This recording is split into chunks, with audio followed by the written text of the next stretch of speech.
What's going on, guys? Carmine here, and welcome to my Q&A for Season 6, Episode 6 of Thrones. I don't know about you guys, but it's been 6 weeks already?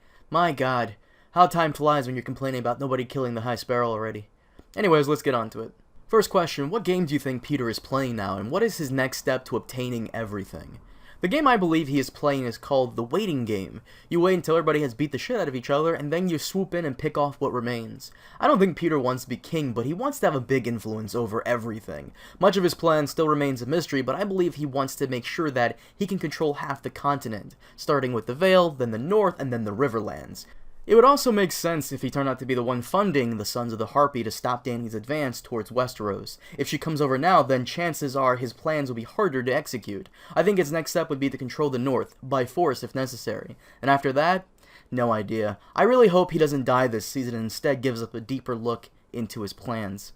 Next question, do you think Oathbreaker or the other sword made from ice will be returned to House Stark? To be honest, I highly doubt it. I think the only people who know that it was made from ice are Tywin, the guy who forged it, and Jaime. Unless Jaime decides to be really nice, it probably will stay with Brienne and House Tarth for a very long time, or maybe after she completes her mission to keep Sansa safe, she may return the sword to Jaime, considering it's his to begin with. Plus, I highly doubt the Starks would want anything forged with Lannister gold, and it even has decorative lines on it. I think it's safe to say that House Stark's new Valyrian steel sword may be Longclaw, if Jon decides to keep it instead of giving it back to Bear Island and House Mormont. Since we'll probably be introduced to Lyanna Mormont in the upcoming episodes, I'd really be interested in hearing her thoughts on Jon keeping the sword, considering the one who gave it to him, the former Lord Commander, is her uncle. As for Oathbreaker's sister's sword, Widow's Wail, I believe that is in the show, it was buried with Joffrey, unless it was just on his body for decorative purposes, and it was taken from him before they put him in the ground. But in the books, I think the sword now belongs to Tommen, but because he's like 9 years old, he doesn't really have it on him, but it's in his possession. Next question, how can Dany return to Westeros while Meereen is still in chaos?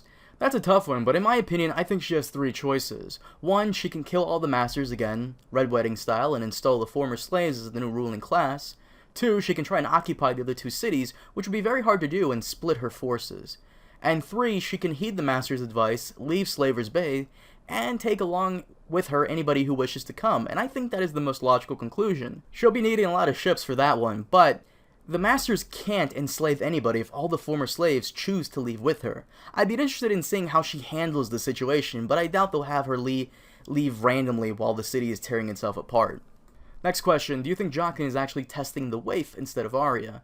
I like the idea that he's testing them both, but ultimately I think he's mainly testing Arya. If this is the same man, is the same Jaqen from Season 2, then he's a master assassin. If he wanted her dead, he could have had her dead in 2 seconds. Like I said in my review, Jaqen isn't an idiot. He knows Arya well enough to have predicted her next moves, and I think in the end he'll be giving her a real assignment very soon. One to Westeros, and maybe one involving Walder Frey. We did hear him say, "I'm not dead yet," and we know his sons are waiting to inherit his seat as Lords of the Crossing, so maybe one of them met with the Faceless Men to have their father killed. Or maybe I'm just saying that because I really want Arya to kill him off and say, "The North remembers, motherfucker."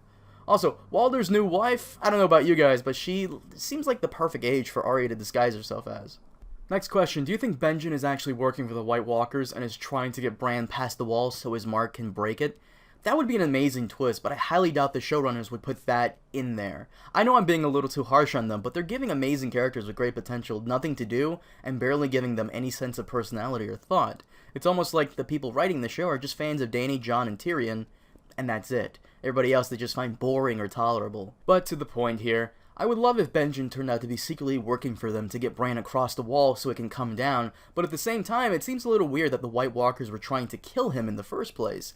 Unless they're just trying to kill him and bring him back as a White, then why doesn't Benjen just do that right now? See, I would love for that to be a great twist, but there are just so many plot holes for it to be possible. Next question, where's Bronn?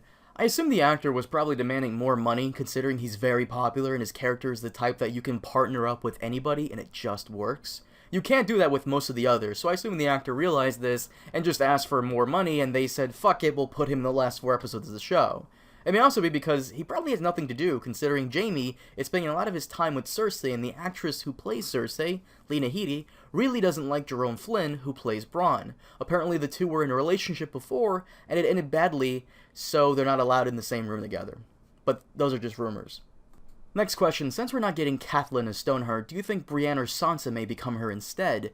I think Arya has amazing potential to be Stoneheart. Sansa had a chance to become her, but I think that was let go when she decided to let Peter Baelish escape with his life. If she was Stoneheart, then she would have had him killed right then and there.